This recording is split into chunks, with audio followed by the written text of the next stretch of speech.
ធ្វើជាធនធានកុំធ្វើជាបន្ទុកកសាងសមត្ថភាពខ្ពស់បងប្អូននឹងត្រៀមលក្ខណៈដើម្បីចាប់យកឱកាសកាន់តែច្រើននិងកាន់តែខ្ពស់ជឿខ្ញុំចុះទោះបីជាឱកាសមិនដល់ក៏ដោយកុំបាក់ទឹកចិត្តឲ្យសោះភាគច្រើនណាស់ដែលបោះបង់ចោលគឺបាក់ទឹកចិត្តព្រោះតែបាក់ទឹកចិត្តអត់បង្ហាញឆន្ទៈអត់បង្ហាញនៅសមត្ថភាពអត់បង្ហាញលទ្ធផលអញ្ចឹងអ្នកលើអ្នកផ្សេងគេមើលមិនឃើញទេមិនមែនតែថ្នាក់លើសំបីតា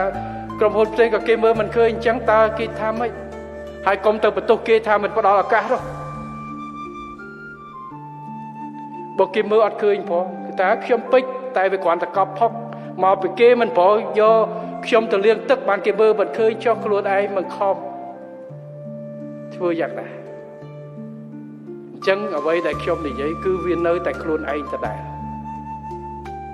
ស្វ័យសិក្សាស្វ័យពិនិត្យហើយទទួលស្គាល់បាន